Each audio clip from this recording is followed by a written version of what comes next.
Good morning, good morning, good morning, very very good morning. Vipin Singh, Jagdish Thapa, Umesh Kumar, very very good morning भाई। सभी लोग एक बार जल्दी से यस का कमेंट करते हैं।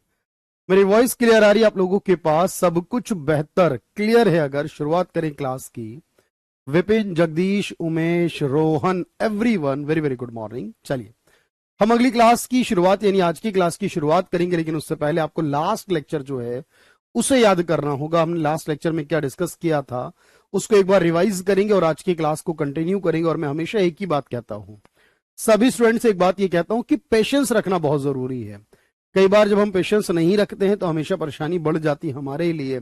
इसलिए आप चीजों को ध्यान से समझें, पढ़ें और उन चीजों के बाद मैं क्वेश्चंस कराऊंगा, तब मुझे क्वेश्चंस करने के बाद बताएं। फिर कोई डाउट, कोई क्वेरी हो मुझसे सवाल करें उसके लिए। लेकिन आज की क्लास में मैं बताऊंगा आपको आरबीआई के फंक्शंस को एक्सप्लेन करूंगा। लगभग मैंने कहा था आपसे तब भी कि मैं 20 फंक्शन के करीब करीब आपको बताऊंगा, जो कि अपने आप में बहुत ज्यादा होंगे। लेकिन उससे पहले एक बार स्ट्रक्चर जो पढ़ा था उसे रिवाइज करते हैं। जल्दी से बताना मुझे, आरबीआई को बनाने के लिए जिस कमेटी ने रिकमेंड किया 1926 में, उसका नाम था रॉयल कमीशन या जॉन हिल्टन यंग कमीशन। 1934 में आरबीआई एक्ट बनाना पास किया गया। उसके बाद 1935 की 1 अप्रैल को आरबीआई की स्थापना कलकत्ता में हुई। 1937 के अंदर आरबीआई का मुख्यालय जो कलकत्ता था उसे मुंबई शिफ्ट किया गया। 1949 की 1 जनवरी को आरबीआई को सरकारी यानी राष्ट्रीयकृत किया गया था। आरबीआई के अंदर टोटल 21 बोर्ड ऑफ डायरेक्टर होते हैं, 21 होते हैं टोटल। 1 गवर्नर होता है, 4 डिप्टी गवर्नर और बाकी के डायरेक्टर रहते हैं। डायरेक्टर्स का कार्यकाल 4 साल का रहता है। गवर्नर और डिप्टी गवर्नर का कार्यकाल फिक्स नहीं है। इनकी क्वालिफिकेशन भी फिक्स नहीं है। इनकी एज का क्राइटेरिया फिक्स नहीं है। इनकी अपॉइंटमेंट जो होती है वो गवर्नमेंट ऑफ इंडिया की कैबिनेट कमेटी कर रही होती है। सर बात समझ पा रहे हैं मेरी? अनीता शाह, अनीता शर्मा, बिल्कुल क्लास चल रही है भाई, लाइव है क्लास। इसके अलावा मैंने आपको बताया कि आरबीआई के अंदर इनके ऑफिस की बात करूं तो 1 हेड ऑफिस होता है, 4 जोनल या लोकल ऑफिस होते हैं, 33 रीजनल एंड सब ऑफिस भी हैं। आरबीआई का म्यूजियम जो है वो कोलकाता में है। आरबीआई की अकेडमी जो है वो मुंबई में है। आरबीआई स्टाफ कॉलेज जो है रिजर्व बैंक का वो चेन्नई में है। आरबीआई का वर्ष 1 अप्रैल से 31 मार्च होता है। आरबीआई के एम्बलम के अंदर एक टाइगर बना और एक पाम ट्री बना हुआ है। इसके अलावा आरबीआई के पहले गवर्नर, पहले इंडियन गवर्नर, पहली महिला गवर्नर, पहली महिला deputy governor, presently deputy governor, ये सब बातें मैंने आपको बताई हुई हैं। होपफुली आपको ये सारी बातें क्लियर होंगी कि हमें एक एक चीज के बारे में डिस्कस ऑलरेडी क्या हुआ है। इससे आगे बढ़े, लेकिन उससे पहले मैं आप लोगों को एक और चीज बताता हूं। देखो, आरबीआई के अंदर 4 अलग अलग संस्थाएं काम करती है और आरबीआई बहुत सारी चीजों के लिए काम करने वाला है। आरबीआई के फंक्शंस में बताऊंगा, लेकिन उससे पहले मैं एक चीज बता रहा हूं, ध्यान से सुनिएगा। इसे हम कहते हैं RBI fully owned subsidiary. Fully owned subsidiary, इसका मतलब क्या होता है पहले वो समझ लो ध्यान से। देखो, फुल्ली ऑन्ड सब्सिडरी का मतलब हिंदी में होता है पूर्ण सहायक संस्थाएं। अब कहेंगे सर इसका और मीनिंग क्या बनेगा? पूर्ण सहायक संस्थाएं का अर्थ क्या हो सकता है? देखो, एक्चुअल में आरबीआई जो हमारे देश का एक इंस्टीट्यूशन है, मैंने कहा संविधान में इसके बारे में कोई जानकारी नहीं, एक्ट में आती है सारी बातें। यानी यहां पर फुल्ली ऑन सब्सिडरी कहते हैं जिसके अंदर 100% कैपिटल बाई आरबीआई, यानी जिस कंपनी को बनाने के लिए 100% पैसा आरबीआई ने लगाया हो। अगर 100% में 1% भी कम है, 99% भी है ना, तो वो फुल्ली ऑन्ड नहीं माना जाएगा। फुल्ली ऑन्ड तभी बोलेंगे जब पूरा 100% होगा आरबीआई का। तो सर वैसे तो सर आरबीआई का पैसा बहुत इंस्टीट्यूशन में है, लेकिन उसमें 4 इंस्टीट्यूशन आते हैं, इसमें एक का नाम है डीआईसीजीसी। मैं जब आपको आगे बैंकिंग पढ़ाऊंगा तब इसके बारे में बताऊंगा। अभी सिर्फ आप इस बात के फुल फॉर्म लिख लीजिए।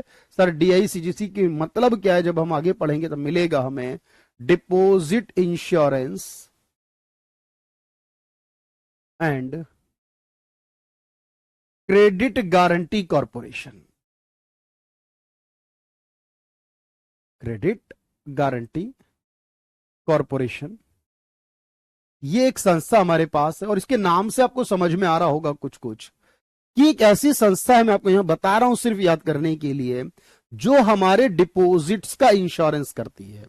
यानी कि जब हम कोई पैसा बैंक में जमा करते हैं, उस पैसे का इंश्योरेंस हो जाता है। अगर बाई चांस ऐसी स्थिति आ जाए कि हमारा बैंक बंद हो जाता है, किसी भी कारण से आरबीआई किसी हमारे बैंक को बंद कर दे, तो फिर हमें हमारा पैसा जो प्रोवाइड किया जाएगा वो किसके द्वारा होगा? वो इस संस्था के द्वारा होगा। कितना होगा, कैसे होगा, वो मैं एक्सप्लेन आगे करूंगा आपसे। लेकिन अभी ये बात समझ में आती है कि डिपॉजिट इंश्योरेंस जो होता है वो आरबीआई की एक संस्था है, डीआईसीजीसी, वो करती है। एक संस्था जिसका नाम है बीआरबी एनएमपीएल। अब इसका मतलब क्या है? इसका मतलब है, देखो, भारतीय reserve bank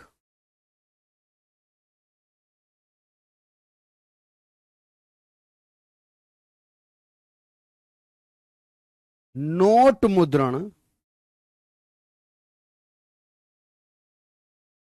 private limited.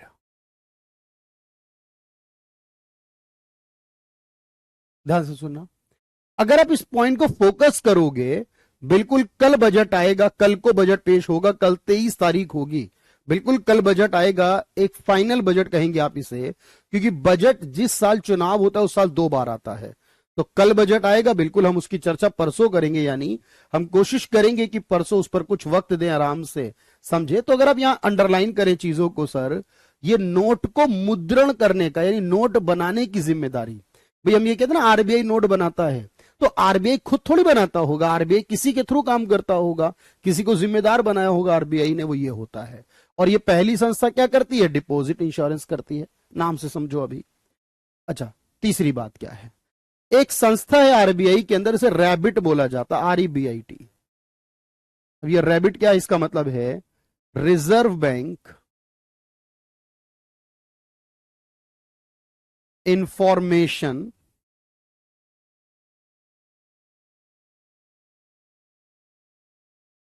Technology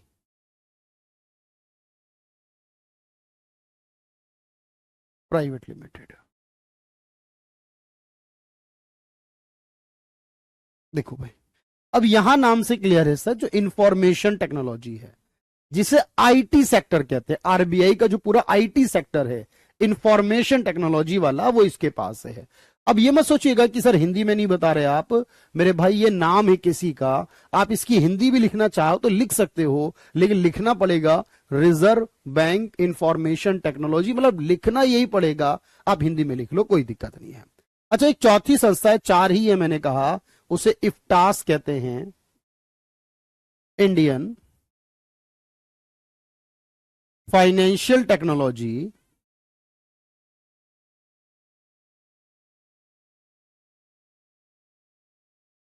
and allied services. Allied का मतलब होता है उसी से रिलेटेड। तो यहां पर अगर आप ध्यान से देखेंगे सर, ये किससे रिलेटेड काम करता है? तो ये करता है फाइनेंशियल टेक्नोलॉजी। तो आरबीआई में चार संस्था फुल्ली ऑन्ड कहलाती हैं, एक डिपॉजिट इंश्योरेंस, एक नोट मुद्रण, एक इंफॉर्मेशन टेक्नोलॉजी पर, और एक फाइनेंशियल टेक्नोलॉजी, यानी वित्तीय टेक्नोलॉजी जो होती है उस पर बेस्ड होती है। अभी आप इसे नोट कर लीजिए, देन मैं आपको फंक्शन बताता हूं, फिर प्रैक्टिस कराऊंगा आपको। बहुत जबरदस्त आप क्वेश्चन देखिएगा एग्जाम के लिए जो आपको मिलने वाले हैं। चलिए इसे नोट करिए।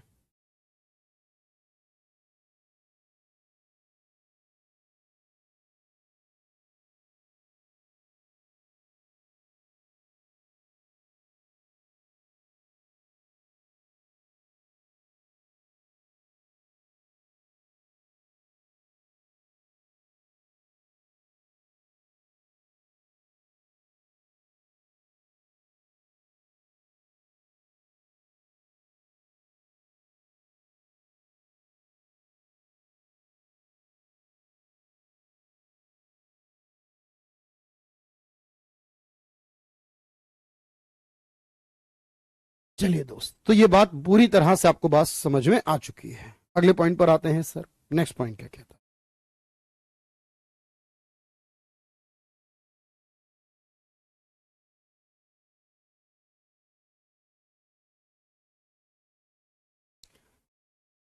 सार्थक, Rukhsar, Kumari, Anita, everyone, Arpita. Everything clear? चलिए भाई, यस कह रहे हैं सभी, आगे बढ़ते हैं।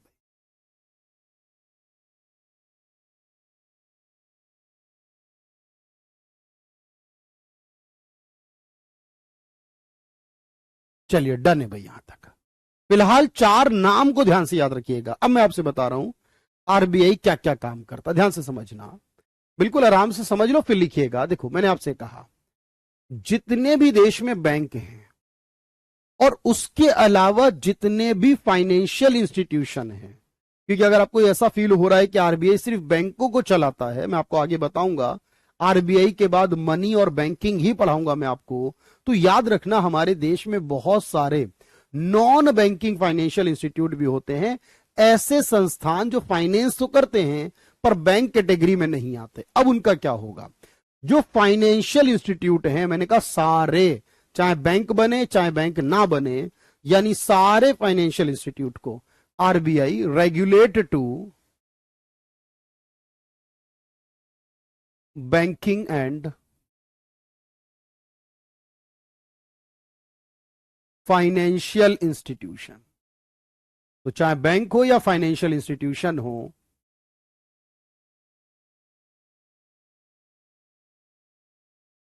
याद रखना हिंदी में क्या कहोगे आप? हिंदी में आरबीआई बैंकिंग व वित्तीय संस्थानों की का जो भी इंस्टीट्यूशन, जो भी यानी बैंक्स मनी से रिलेट करते हैं, का नियामक है या संचालक है, उनका नियामक है, यानी उनको रेगुलेट करता है, उनको चलाने का काम करता है। अच्छा, दूसरी इंपॉर्टेंट बात यह है सर कि हमारे देश में जितने भी नए बैंक को लाइसेंस दिया जाता है, अगर कोई भी नया बैंक बन रहा है देश में, तो उसका लाइसेंस कौन अप्रूव करने वाला है? भारत सरकार या आरबीआई? ये ध्यान रखिएगा, डिफरेंस पता होना चाहिए। तो कोई भी अगर हमारे पास नया बैंक बनता है, RBI provide license to setup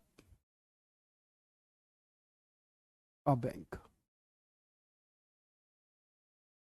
यानी हिंदी में आरबीआई नए बैंकों की स्थापना के लिए लाइसेंस प्रदान करता है, नए बैंकों की स्थापना का के लिए लाइसेंस प्रदान करता है, लाइसेंस देता है।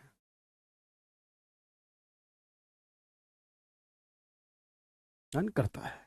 अच्छा, अगर कोई पुराना बैंक है जो ऑलरेडी बैंक काम कर रहे हैं, आपने देखा होगा कई बार, इस बात को समझिएगा, ये बहुत बार न्यूज में आता है सर कि अभी एक बैंक है, आरबीआई ने उस बैंक का लाइसेंस रद्द कर दिया।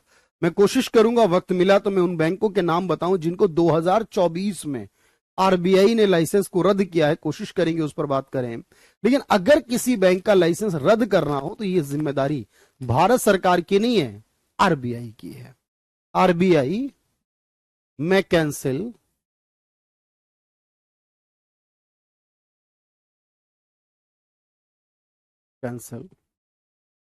द एग्जिस्टिंग बैंक लाइसेंस,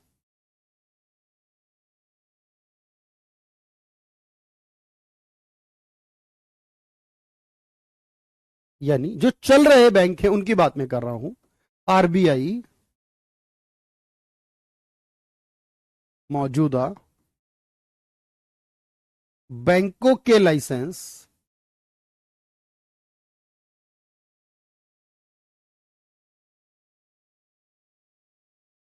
रद्द कर सकता है। यह अधिकार भी बैंक को है, लाइसेंस देना हो या रद्द करना हो, दोनों अधिकार हैं। अच्छा, जो देश में करेंसी बनती है वो कौन बनाता है? याद रखना, आरबीआई इश्यू करेंसी। अब देखो मैं आपको बताऊंगा, आपके मन में सवाल आ रहा होगा सर कि करेंसी आरबीआई सारी नहीं बनाता, ये आप भी जानते हैं और मैं भी जानता हूं ये बात कि सारी करेंसी को बनाने वाला आरबीआई नहीं होता। लेकिन जब भी आपको पूछा जाए, आप आरबीआई का नाम लेते हैं, जब डिटेल्ड में पढ़ेंगे तो मेरा कल वाला लेक्चर जो होगा वो मनी पर होगा, उसमें मनी, मनी के फंक्शंस, मनी के मोटिव्स, मनी के बारे में लगभग सारी बातें बताऊंगा। तो मनी में मैं आपको एक्सप्लेन करके बताऊंगा क्या क्या आरबीआई करता है, क्या क्या आरबीआई नहीं करता। लेकिन जो करेंसी आरबीआई करता है उसे बैंक नोट कहते हैं। तो आरबीआई जो है वो करेंसी यानी कि बैंक नोट इशू करता है। इसलिए मैं कह रहा हूं पेशेंस क्यों रखना है सर हमें, क्योंकि सवाल बहुत सारे आपके मन में घूमेंगे, उनके जवाब आपको एक एक करके मिलते हुए चलेंगे। तो याद रखना, अगर पूछे कि करेंसी या बैंक नोट बनाना, आरबीआई करेंसी या बैंक नोट, वो नोट जो आरबीआई बनाता है उसे बैंक नोट कहते हैं, बैंक नोट जारी करता है। तो ये काम किसकी जिम्मेदारी है, बैंक नोट जारी करने की? आरबीआई की है सर। अच्छा, अगर मैं कहूं आरबीआई का काम है हमारे पास कि आरबीआई देश का सबसे बड़ा बैंक भी है, और आरबीआई का काम यह है कि उसे मॉनेटरी पॉलिसी बनानी होती है। RBI prepare monetary policy. अब देखो सवाल फिर मैं कह रहा हूं आपसे मन में आएगा, सर ये मॉनेटरी पॉलिसी क्या है? अब देखो यहां पर याद रखना, अब प्रवीण बताता हूं मैं आपको। तो आप कहेंगे कि सर मॉनेटरी पॉलिसी एक होती है देश में, इसको पढ़ाने में मुझे 2 से 3 दिन लगेंगे आपको, यानी मनी बैंकिंग के बाद मैं पढ़ाऊंगा इसके अंदर। आरबीआई के अंदर सारे ही बैंक आते हैं देश में। अब उनकी संख्या कितनी है वो आगे डिस्कस करूंगा मैं आपसे। एक स्टेट बैंक ऑफ सिक्किम को छोड़कर बाकी सारे आते हैं, वेट करिएगा उस बात के लिए। तो मैंने कहा आरबीआई क्या करता है सर, आरबीआई का काम किसमें आता है? आरबीआई मौद्रिक नीति बनाता है। आरबीआई प्रिपेयर करता है क्या? Monetary policy. आरबीआई मौद्रिक नीति बनाता है। अभी बात को समझना है भाई, लिखते हुए चलना है, लेकिन साथ में और बातें भी क्लियर करनी है। तो हमने ये 5 पॉइंट डिस्कस किए हैं कि 5 ये काम जो है वो आरबीआई करता। अब सुनना बात। अब देखो देश में अब मॉनेटरी पॉलिसी बनाता एक्चुअल में क्यों? देखो अगर मार्केट में पैसा बहुत ज्यादा हो जाएगा, मैं बार बार ये कहता हूं आपसे कि आरबीआई ऐसा क्यों नहीं कर रहा सर कि देश में बहुत सारे नोट बनाए गरीबों को बांट दे। ऐसा ना करने के पीछे वजह क्या होगी? मैंने बताया ज्यादा पैसा ज्यादा महंगाई बढ़ाता है। तो पैसे को कंट्रोल करना, महंगाई को कंट्रोल करना, इसे मनी सप्लाई कंट्रोल करना कहते हैं, या क्रेडिट भी कहते हैं इसी को। तो याद रखो मेरी बात, अभी मैं बाद में लिखवाऊंगा कुछ रह जाए तो। आरबीआई कंट्रोल मनी सप्लाई, जो मार्केट में मनी की सप्लाई है जिसे क्रेडिट क्रिएशन कहते हैं, या क्रेडिट।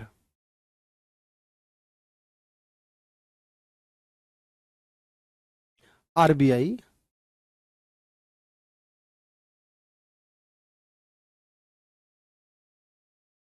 मुद्रा आपूर्ति या साख, ये क्रेडिट की हिंदी होती है। कई बार ना क्रेडिट ही आता है, कई बार साख आता है। साख को नियंत्रित करता है। ऐसा क्यों करता है बताओ मुझे, ऐसा करने के पीछे क्या वजह हो सकती है? मैंने बताया आपको, इसको नियंत्रित करता है मनी की सप्लाई, ज्यादा नोट ना हो जाए, कम नोट ना हो जाए, क्योंकि महंगाई भी इसी से आती जाती है। तो इसका मतलब आप ये भी कह सकते हो, एक फंक्शन ये भी है, RBI control inflation in India. तो भारत में जो महंगाई है उसको भी कंट्रोल करता है। आप समझ रहे, सारे चैप्टर है हमारे पढ़ने वाले कि मनी सप्लाई क्या होती है सर, इन्फ्लेशन क्या होता है, सारे चैप्टर है हमारे। तो याद रखना, आरबीआई मुद्रास्फीति, जिसे हम सामान्य शब्दों में महंगाई कहते हैं, मुद्रास्फीति जिसे हम सामान्य शब्दों में महंगाई कहते हैं, को नियंत्रित करता है।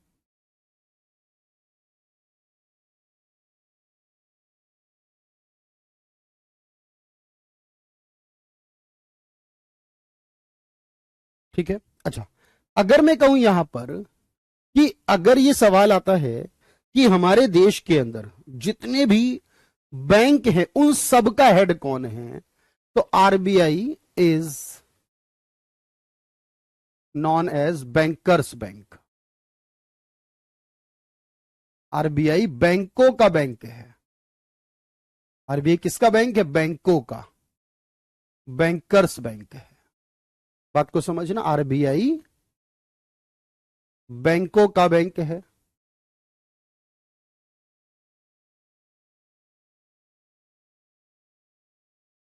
RBI is bank of government. जो हमारी सरकार है उसका बैंक। अच्छा, सरकार में कई बार आता है सिर्फ केंद्र सरकार का या राज्य सरकार का भी। तो मेरे भाई याद रखना, सेंट्रल और स्टेट दोनों गवर्नमेंट, सेंट्रल एंड स्टेट दोनों गवर्नमेंट। क्योंकि जब बात आती है अकाउंट की तो केंद्र सरकार का भी अकाउंट आरबीआई में होगा और राज्य सरकार का भी आरबीआई सरकार का। सरकार मतलब केंद्र व राज्य है, दोनों सरकार का बैंक है। अच्छा, सरकार को कभी सलाह देनी हो, सरकार की कोई चीज बेचनी हो, तो सरकार का एजेंट भी है, is agent and adviser of government. Agent भी है, एडवाइजर भी है। सरकार का एजेंट भी है और एडवाइजर भी है।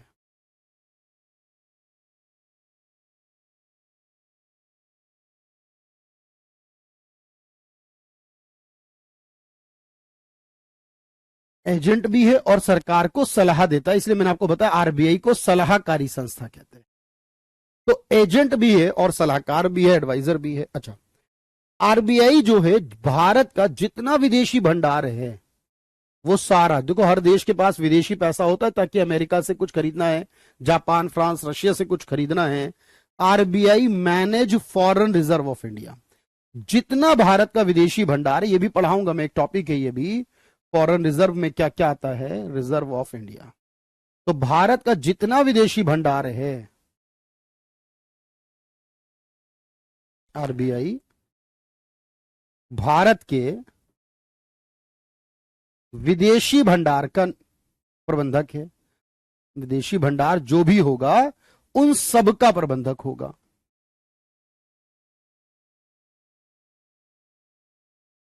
अब देखो यहां पर कितने हो गए सर, 2 4 6, 5 और 6, 11 पॉइंट हमने लिखे सर। अभी अभी मैं आपको एक एक करके और भी ऐड कराऊंगा, पहले पूरी बात हो जाने दीजिएगा एक बार। अब जो बच गए पॉइंट उनको भी जरा एक बार देख लीजिएगा ध्यान से।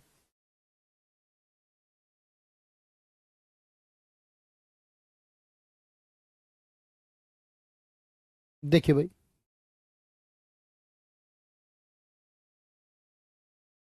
आरबीआई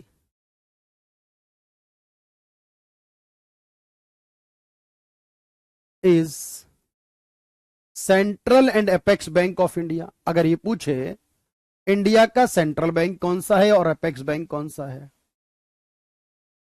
तो भी याद रखना and apex bank of India. तो आरबीआई जो है वो भारत का सेंट्रल बैंक भी है और एपेक्स बैंक भी है। आरबीआई भारत का केंद्रीय बैंक व सर्वोच्च बैंक है। भारत का केंद्रीय बैंक भी है, सर्वोच्च बैंक भी है।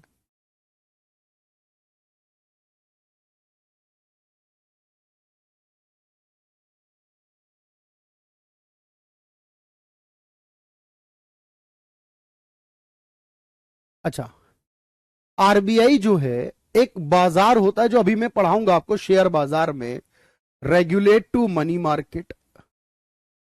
एक बाजार होगा, हम आगे पढ़ेंगे उसके बारे में, अभी समझ में कम आएगा थोड़ा सा, लेकिन आप एज्यूम करके चलना आरबीआई एक मनी मार्केट है, एक शेयर मार्केट होती है, उसको नहीं करता है। आरबीआई मुद्रा बाजार का संचालन करता है। आरबीआई मुद्रा बाजार का संचालन करता है, यानी नियामक है का संचालन या नियामक, इसी को नियामक बोलते हैं हिंदी में। संचालन करता है या नियामक है। अच्छा, आरबीआई जो होगा, आरबीआई रिलीज्ड रिपोर्ट्स। अब देखो आरबीआई कुछ रिपोर्ट्स बनाता है जिसमें एक रिपोर्ट का नाम है करेंसी एंड फाइनेंस। अगर पूछे कि करेंसी एंड फाइनेंस नाम की जो रिपोर्ट है ये कौन बनाता है, तो करेंसी एंड फाइनेंस नाम की रिपोर्ट जो हर साल आती है आरबीआई बनाता है। और एक रिपोर्ट आती है trend and progress in banking in India, trends and progress in banking in India,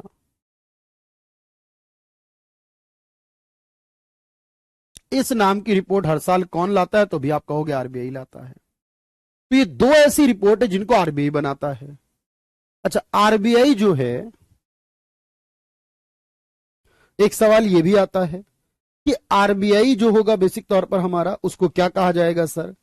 ये हमारे पास is known as lender of last resort. बात को समझना, आरबीआई को अंतिम ऋणदाता या अंतिम उपाय का ऋणदाता, ये अभी भी एग्जाम में आया था, ये बहुत बार आता है, लैंडर ऑफ लास्ट रिजॉर्ट। इसका मतलब भी क्या है मैं समझाऊंगा आपको, लेकिन ध्यान से समझना।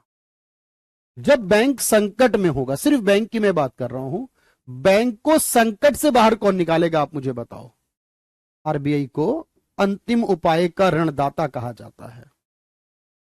अंतिम ऋणदाता या अंतिम उपाय का ऋणदाता, ये बात याद रखना। ये लोन सरकार को भी देता है, बाकी को भी देता है, लेकिन मैंने कहा जब बैंक संकट में हो, उसको सलाह देनी हो, उसको पैसा देना हो, यानी कि जब बैंक क्राइसिस में हो तो उसकी हेल्प करना, ये उस समय इसको बोला जाता बैंक क्राइसिस के समय, क्योंकि ये उसकी मदद करता है, उसके लिए हेल्प करता है, उसको पैसा देता है, एडवाइस देता है, उस समय ये लेंडर ऑफ लास्ट रिजॉर्ट कहलाता है। अच्छा, एक हमारे पास संस्था है, वो संस्था है वर्ल्ड आईएमएफ के नाम से, आरबीआई वहां एजेंट भी होता है, इज एजेंट ऑफ इंडिया। एक अंतरराष्ट्रीय संगठन है, एक इंटरनेशनल लेवल की है, उसे आईएमएफ कहते हैं, उसमें आरबीआई का एजेंट होता है। यानी ऐसे इंग्लिश में बोलता हूं, मैं फुल फॉर्म बोलता हूं, इंटरनेशनल मॉनेटरी फंड में इंडिया की तरफ से जो होगा वो आरबीआई काम करेगा। बात समझना भाई, जितने भी होंगे, मेरी बात समझना भाई, आज नहीं भाई, आज कहां से हो जाएगा भाई, कल होगा ना बजट, तो 23 तारीख में होगा ना बजट, तो जो निर्मला सीतारमन जी करेंगी, आरबीआई आईएमएफ में भारत का एजेंट होगा। अच्छा, कई बार आता है आरबीआई का एजेंट कौन है, तो याद रखना एसबीआई इज ए या is an agent of RBI. जहां आपको आरबीआई नजर नहीं आएगा उसके काम एसबीआई करेगा, जहां आपको आरबीआई नहीं मिलेगा वहां उसके काम एसबीआई कर रहा होगा। तो एसबीआई जो है वो आरबीआई के एजेंट के रूप में काम करता है। अच्छा, अब आरबीआई जो काम कर रहा है सारे, वो दो चीजों से बेस्ड काम करता है। आरबीआई जो है,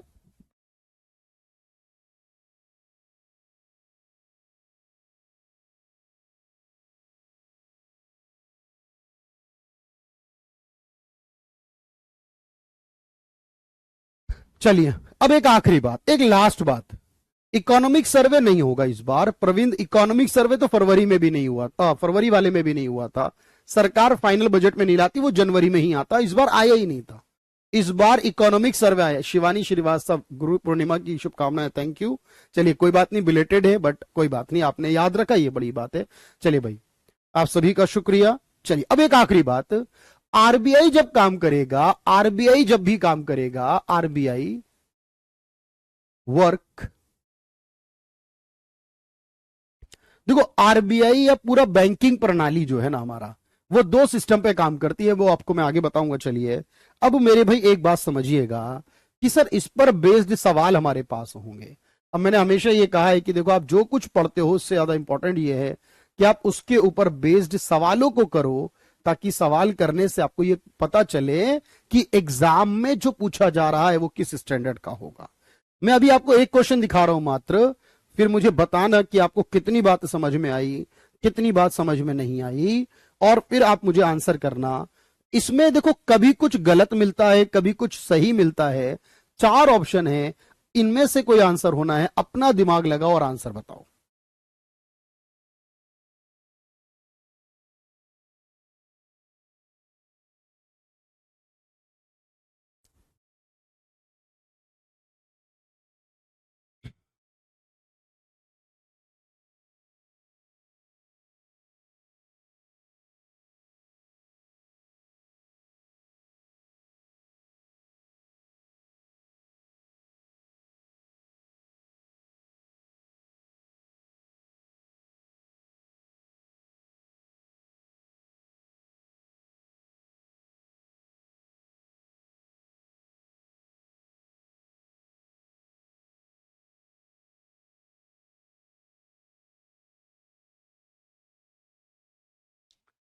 अब सोचिए भाई, जो सही पता है, फॉर्म्युलेटिंग मॉनेटरी पॉलिसी, आरबीआई का काम मॉनेटरी पॉलिसी बनाना, ये सही हुआ सर।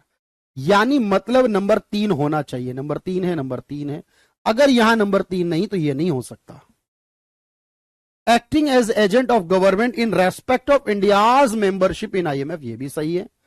तो यहां 4 नंबर होना चाहिए, तो इसका मतलब बिना 4 वाला नहीं हो सकता, 4 भी होना चाहिए, 3 भी होना चाहिए, 4 भी होना चाहिए। Issuing all notes and all coins, मैंने बताया था सारे नोट आरबीआई नहीं बनाता, मैंने ये बात बोली अभी कि बैंक नोट, इसलिए मैंने कहा आगे भी बताऊंगा। सर एक नंबर नहीं हो सकता, एक नंबर नहीं हो सकता, जहां एक है वो गलत है। इसका मतलब मुझे ये बात पता भी चल गई साथ में कि सारे नोट और सारे सिक्के आरबीआई भले ना बनाता हो, लेकिन सारे नोट और सारे सिक्कों का डिस्ट्रीब्यूशन जो होगा, उनका जो वितरण होगा, उनको जो डिस्ट्रीब्यूट करना, मार्केट तक लाना होगा, वो काम आरबीआई का होगा। मैं एक और देता हूं, चलो अच्छा क्वेश्चन दूंगा पहले, फिर बाद में बाकी की बात करेंगे।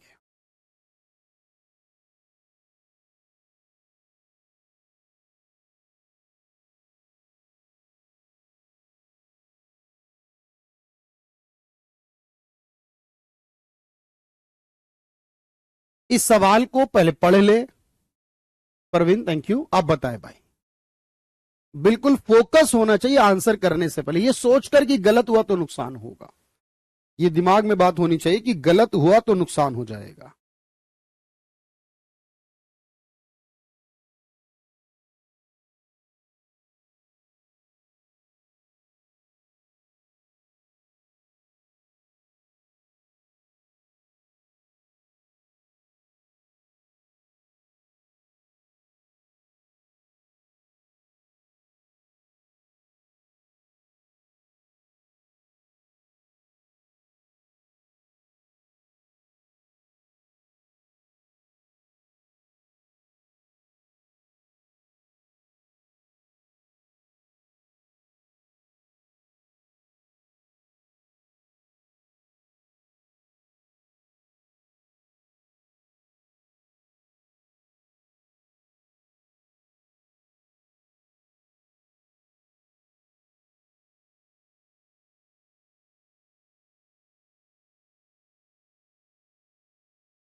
चलिए मेरे दोस्त, बात समझ पा रहे हैं मेरी। अब आपने कहा देखो, व्यापार और उद्योग, उद्योगपतियों को आरबीआई कभी नहीं देता, उद्योगपतियों को आरबीआई कभी नहीं देता, उद्योगपति सरकार देती है, बैंक देते हैं, आरबीआई का उद्योगपति से मतलब नहीं है। आरबीआई सरकारों को उधार देता है और आरबीआई बैंकों को तरलता देता है, यानी बैंकों को देता है, ये बात ठीक है। बात दोनों सही है, लेकिन सवाल है अंतिम उपाय का ऋणदाता किस सिचुएशन में बोलते हैं। तो अंतिम उपाय का ऋणदाता सिर्फ याद रखना, सिर्फ बोला जाता है जब बैंकों के संकट के समय देता है, जब सरकार को देता है, यह बात सही है, नो डाउट। व्यापार उद्योग के लिए देता है, यह बात गलत है।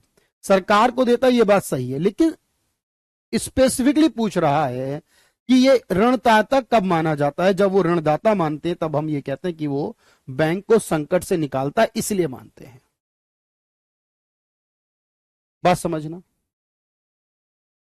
तो यहां ये बात सही होकर गलत हो गई, वैसे सही है बात, नो डाउट, पर वित्त पोषण की जब बात आ रही है तो उस केस में मानेंगे जब वो बैंक को देगा। मैं एक और सवाल देता हूं, चलिए कोशिश करिए, और कोशिश करेंगे तो उम्मीद करता हूं भाई अच्छी बातें सीखने को मिलेंगी, समझने को मिलेंगे, और अच्छे अच्छे सवाल भी मिलेंगे।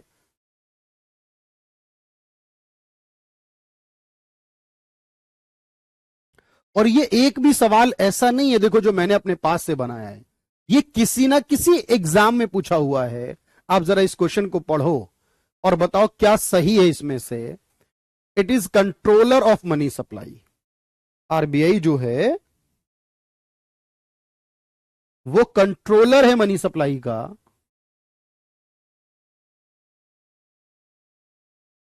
और RBI act as a banker to the government of India.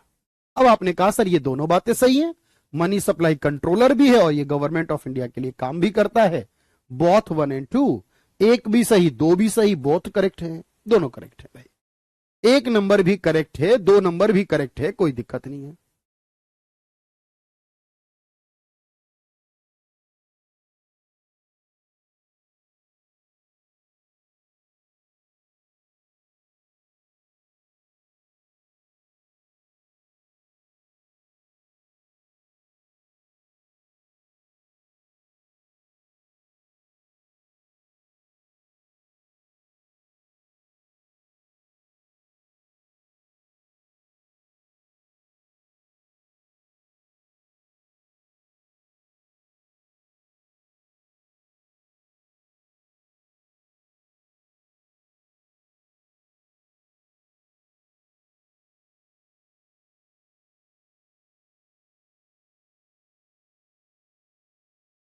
चलिए ये क्वेश्चन देखिए जरा किस स्टैंडर्ड का है।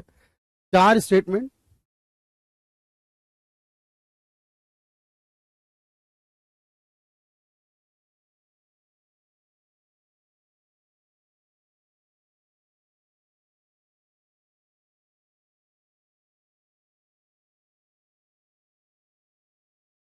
बताइए भाई।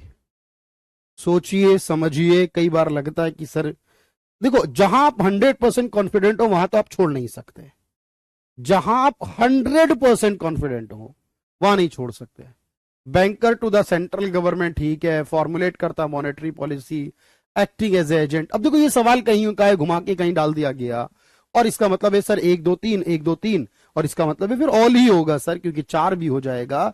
हम यहां पर बात करें कि भारत सरकार का जो उधार होगा, विदेशों से जो उधार वगैरह लिया जाएगा, उसका प्रोसेस पूछा जा रहा है।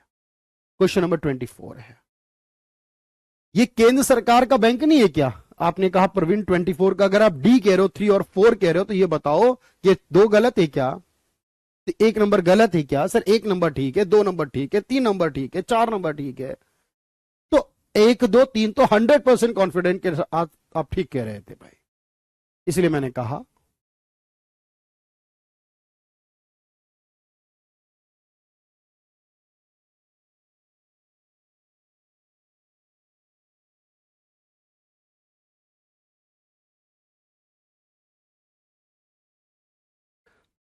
ये सवाल देखो अभी एग्जाम में आया हुआ है, जरा देखो इसे।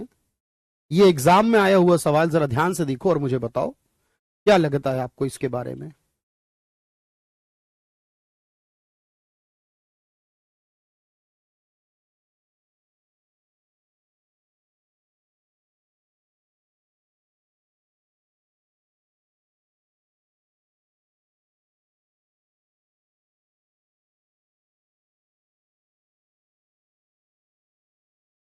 सोचो और बताओ भाई, वो एक ही बात है दोनों, कोई बात नहीं भाई। मैं एक बार दोबारा देख लेता हूं क्या सवाल था वो, कहीं आप मुझसे गलती ना हो। इट फॉर्मुलेट, हाँ तो इट फॉर्मुलेट मॉनेटरी पॉलिसी, ठीक तो है, ये मॉनेटरी पॉलिसी करता है, उसको एडमिनिस्ट्रेट करता है, कोई दिक्कत नहीं है। तो ये रेगुलेट करता है मनी सप्लाई यानी कितनी होगी, फॉरेन एक्सचेंज यानी विदेशी भंडार कितना होगा, land, more than one of the above. सही है सारे सर, मोर देन वन है, एक से ज्यादा सही है इसमें।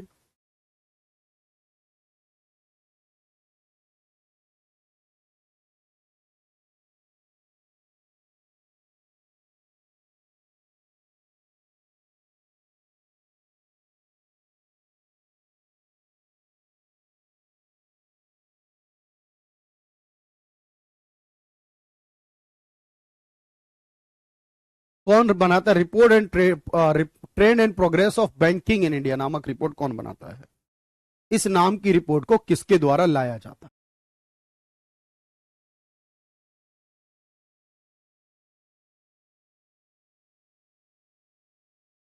चलिए भाई, तो थोड़ा सा बीच में इश्यू आ गया था। अब देखिए इसमें क्या काम आरबीआई का नहीं है। आरबीआई बैंकिंग करता है, आरबीआई मनी मार्केट करता है, लेकिन कैपिटल मार्केट, क्योंकि सवाल में पूछा कार्य नहीं है, कौन सा काम आरबीआई का नहीं है सर। इस सवाल को देखिए, थोड़ा सा कुछ रुका था बीच में क्लास एकदम से, बट अब सही है सब कुछ। अब कौन सा काम ऐसा है जो आरबीआई नहीं करता है? तो आपको याद आ रहा है कि सर आरबीआई जो है वो यहां पर कौन सा काम नहीं करता? क्योंकि पूंजी बाजार मैंने नहीं बताया कोई भी, शेयर बाजार नहीं बताया कोई भी, पूंजी बाजार यानी शेयर बाजार सेबी नाम का संगठन करता है। कौन सा काम आरबीआई नहीं करता है पूछा है, तो आपने कहा कैपिटल मार्केट, हाँ मनी मार्केट करता है, ये मैं आपको आगे भी बताऊंगा।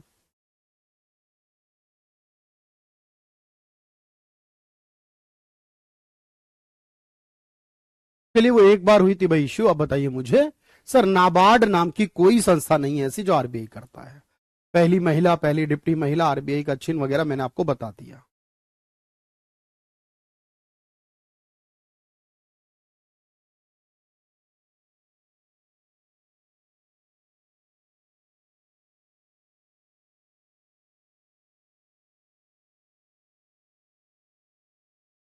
इनमें से बताइए कौन सा कथन गलत है। वो एक बार हुआ था भाई। अभी अभी देखिए भाई, आरबीआई के बारे में बताइए कौन सा कथन गलत है।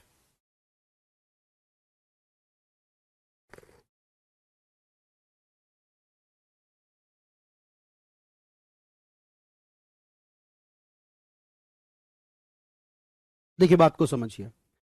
आरबीआई जनता का पैसा स्वीकार करता है, आरबीआई ग्राहकों से जमा स्वीकार करता है। तो बताइए पॉसिबल है क्या? आपने कहा सर नहीं। अगर हम बात करें RBI issue currency note on behalf of government, RBI सरकार की ओर से करेंसी नोट जारी करता है, तो यह बात सही मानी जा सकती है। आरबीआई इनफॉर्मल सेक्टर को सुपरवाइज नहीं करता, यह बात सही है। लेकिन आरबीआई ग्राहक का पैसा लेता है, यह बात तो गलत है ना भाई। आरबीआई कभी ग्राहक का यानी कि नॉर्मली जनता का, किसी व्यक्ति का पैसा स्वीकार नहीं करता है।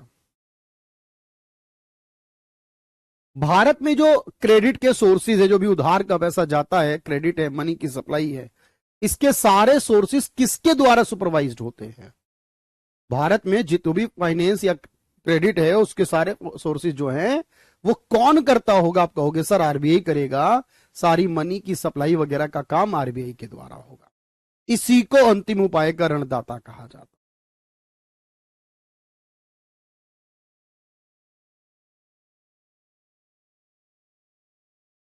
चलिए, भारत में कौन क्रेडिट कंट्रोल और मॉनिटर करता है? क्रेडिट क्रिएशन को, कितना क्रेडिट क्रिएशन होना चाहिए, इसको कौन कंट्रोल करता है, कौन नियंत्रित करता है? आपने बताया सर मार्केट में जो भी पैसा है उसकी पूरी क्रेडिट कंट्रोल, मनी की सप्लाई का पूरा कंट्रोल आरबीआई करता है।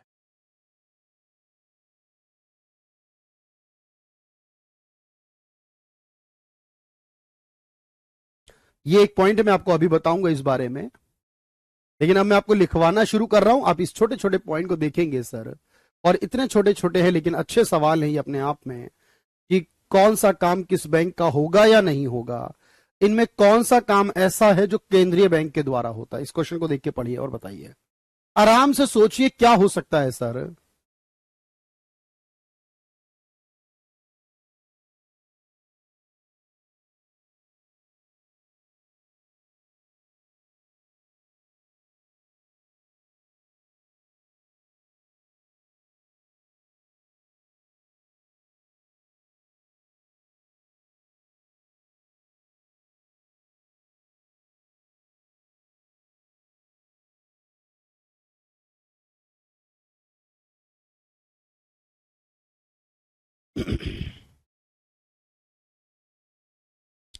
तो आपने कहा फार्मर को लोन नहीं देता होगा, यूनिवर्सिटी का पैसा नहीं कर सकता, कंट्रोल करता है, कंट्रोल करता है क्रेडिट को, कितना पैसा जाएगा, साख कितनी बनेगी उसे कंट्रोल करता है, साख को।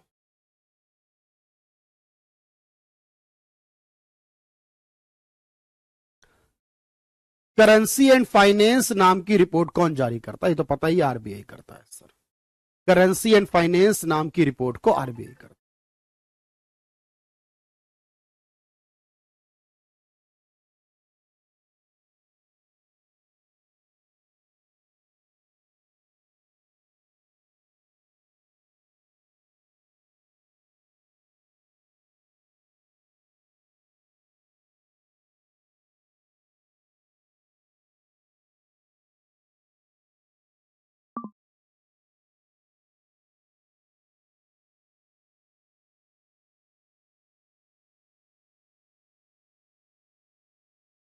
चलिए दोस्त, आज थोड़ा सा इश्यू हो रहा है। अच्छा, यहां पर मौद्रिक वर्ष ठीक है, एडवाइस करता है और गिव लोन देता है, जमा भी करता है, ठीक है भाई, सारी स्टेटमेंट। अब चलिए भाई आज की क्लास को नोट कर लीजिए, क्योंकि ये बहुत सारा हो गया हमारा। आज की पहली स्लाइड आपने नोट कर ली थी आई थिंक, दूसरी स्लाइड आपने नोट की थी या नहीं? देखो ये हमारी पहली स्लाइड थी, मैं 1 मिनट दे रहा हूं आपको, आप आराम से इसे लिखिएगा फर्स्ट स्लाइड को।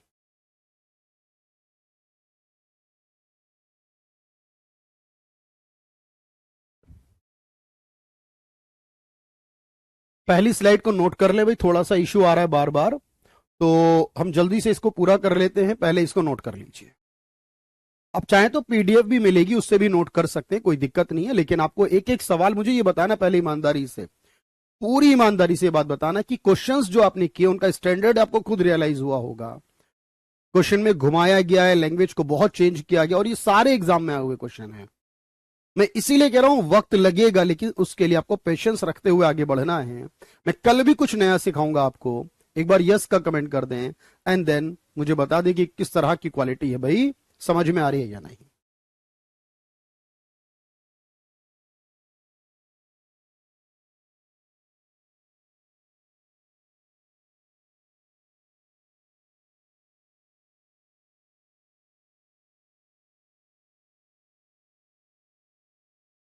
चलिए डन है सर, थैंक यू, बढ़िया से।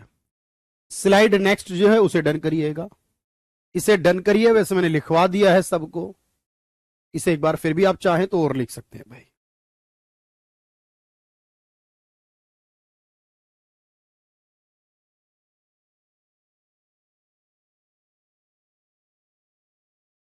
कोई बात नहीं है,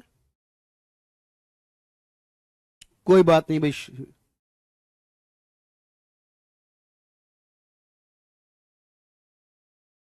चलिए बहुत बढ़िया से कमेंट करते हुए चलिए, आगे बढ़ते हुए चलिए।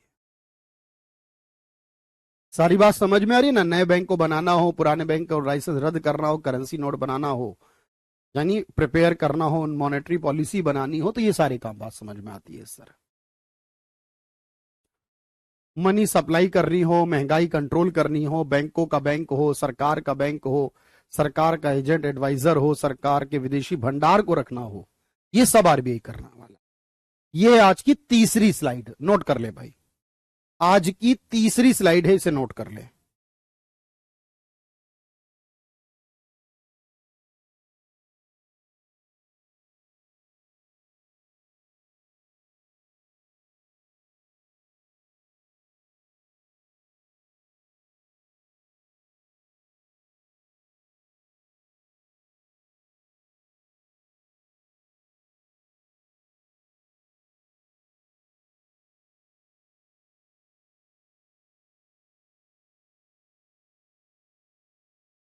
थर्ड है आज की स्लाइड।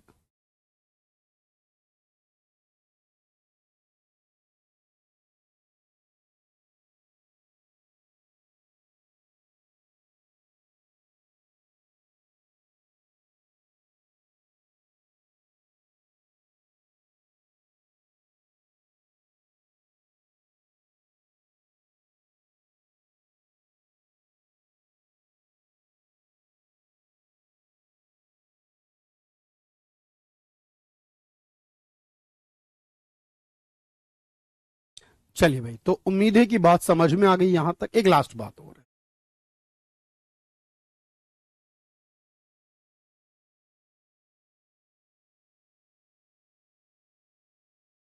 बिल्कुल भाई, बिहार का पेपर देखा था भाई मैंने। अच्छा, आप में से कुछ लोग होंगे जो आज, क्या कोई है आप में से ऐसा, वैसे अगर होगा तो आज क्लास तो अटेंड नहीं कर रहा होगा, जिनका बिहार का बीपीएससी का टीआरई 3 का क्लास 11 12 का पीजीटी यानी कि पेपर होगा, और अगर कर रहा है कोई अटेंड या कोई क्लास देखे इसके बाद, तो जरूर पेपर मुझे सेंड कर दे, पेपर भेज दे मुझे। ठीक है भाई, तो ये आपकी चौथी स्लाइड है। और एक आखिरी बात और, एक आखिरी बात और, वो ये है सर कि मैंने कहा था आरबीआई जो है, एक लास्ट बात और है वो सुन लो भाई। आरबीआई सरकार को उधार देता है, उसे कहते हैं आरबीआई प्रोवाइड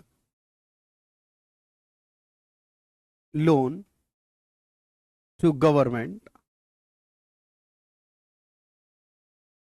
आरबीआई सरकार को लोन देता है, सेंट्रल एंड स्टेट दोनों। यहां पर ये बात जरूरी है ना, कई बार हम समझ पाते हैं कि सिर्फ सेंट्रल के लिए। Central and state loan to at repo rate, यानी जितना रेपो रेट होता उतने पर आरबीआई जो है केंद्र सरकार राज्य सरकार को लोन देती है, under ways and means facility. इसे वेज एंड मीन फैसिलिटी कहते हैं।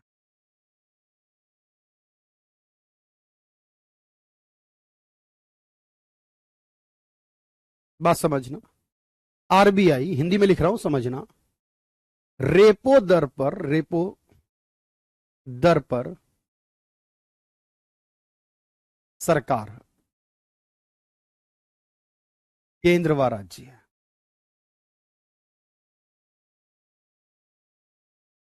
को वेज एंड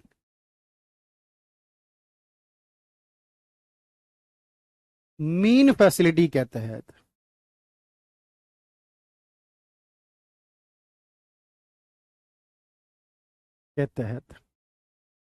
ऋण प्रदान करते।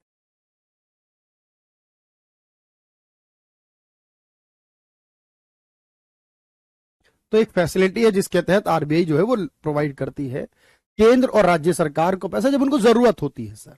अब रेपो रेट क्या है बाद में बताऊंगा, एक ब्याज दर है सर। अभी रेपो रेट कितना है वो आपको मैं बाद में बताऊंगा। अभी जो रेपो रेट है, रेपो रेट प्रेजेंट में जो है 6.5% है। यानी अगर सरकार आरबीआई से लोन लेगी तो 6.5% के ब्याज पर अभी के लिए इतना है ये लोन लेगी 6.5% पर। मैं एक आखिरी सवाल करा रहा हूं आज का और इस चैप्टर का भी, इस टॉपिक का भी। तो मैंने सारे अच्छे सवाल कराए हैं, लगभग कोशिश की है कि बढ़िया सवालों को कराऊं। इससे पहले भी मैंने कुछ कराए थे, लेकिन ये एक सवाल था जो रह जा रहा था, इसलिए कि नॉलेज की थोड़ी सी कमी थी उस सवाल को करने के लिए। ये वो फैसिलिटी है जिसको इंग्लिश हिंदी में, देखो एग्जाम में कैसे आया है, इस प्रकार से एग्जाम में आया। कुछ बच्चे कहेंगे सर हिंदी कम लिखी आपने, लेकिन क्या करूं, ऐसा ही एग्जाम में आया है।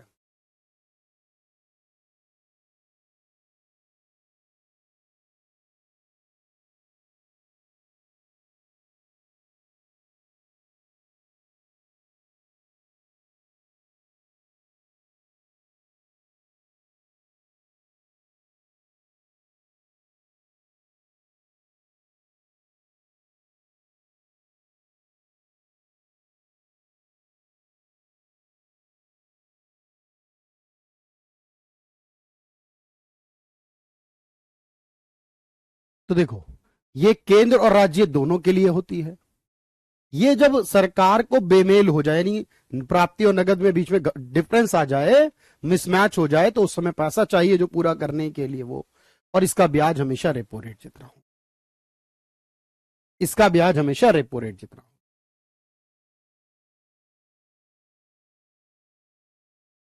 इसका ब्याज रेपो रेट है, ये केंद्र राज्य दोनों। और ये किस लिए है, ताकि जो उनके बीच का डिफरेंस आया है, लोन दे रहे ना भाई, उसके बीच में जो डिफरेंस आया है सर उसको पूरा करना है हमें। भाई ये सरकार ने सोचा कि भाई मेरे पास इतना पैसा आएगा और इतना खर्च, अब खर्च होने का समय आया और इनकम हुई नहीं। भाई खर्च होने का समय आया और इनकम हुई नहीं, तब उस केस में क्या करना पड़ता है, उधार लेना पड़ता है। तो इसकी पूरी पीडीएफ आपको मिलेगी, विद क्वेश्चंस के साथ मिलेगी। आज के लिए मैं इतना रख रहा हूं, उम्मीद करता हूं बेहतर समझ में आ रहा होगा, और आपके लिए बहुत कुछ नया मैं लेकर आता रहूंगा लगातार। लेकिन सबसे पहले उम्मीद करते हैं आज जिनका एग्जाम है वो एग्जाम अच्छा हो, हम कोशिश करें उसके बारे में आगे बताएंगे। Thank you everyone, thank you so much.